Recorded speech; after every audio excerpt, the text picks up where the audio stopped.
sœurs dans le Christ, chers amis, depuis les temps apostoliques, être chrétien, c'est demeurer fidèle à cette mission d'être lumière du monde et celle de la terre. Pour répondre à ce que le Christ attend de nous dans ce discours adressé à ses disciples, il nous faut d'abord être convaincus que notre participation à la vie du Christ et l'accueil que nous faisons de l'Évangile apportent quelque chose d'unique dans le monde. Il n'y a de lumière qui se perçoive que si elle brille dans les ténèbres. Il n'y a de celle qui s'apprécie que s'il apporte du goût à une certaine fadeur.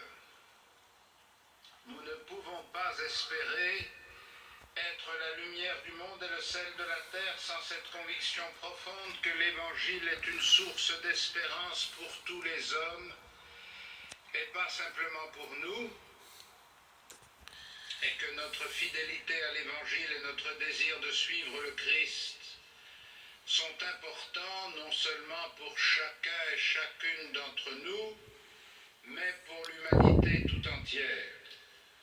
Oui, l'Évangile du Christ, notre foi chrétienne, sont une véritable ressource pour l'équilibre et pour l'accomplissement de la vie du monde.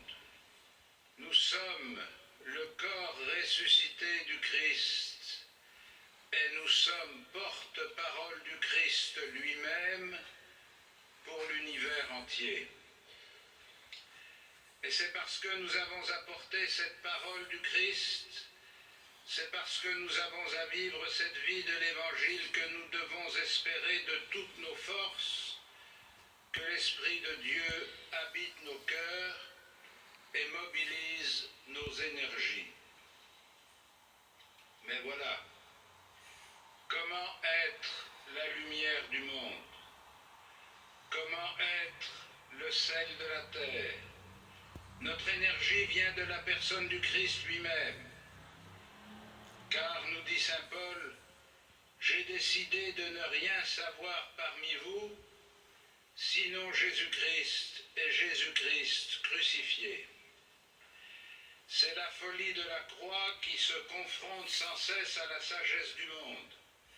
C'est en annonçant le Christ mort et ressuscité, comme nous pouvons le contempler sur cette icône, nous proclamons que la véritable sagesse de Dieu ne se manifeste pas dans la puissance humaine, mais dans la faiblesse, puisque Dieu peut faire jaillir la vie de la mort, comme il l'a déjà fait en son Fils.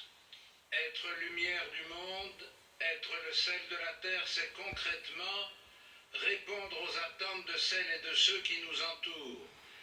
Les inquiétudes et les questions que nous pouvons nous poser et qui sont réelles et légitimes ne peuvent pas recevoir la lumière du Christ si nous ne nous mettons pas au service de nos frères. Les solutions à nos questions, ce sont les solutions que nous essayons d'apporter au drame du monde. Répondre à nos interrogations, c'est d'abord nous mettre en marche pour faire quelque chose au service de nos frères, tout spécialement pour et en communion avec nos frères chrétiens d'Orient. Amen.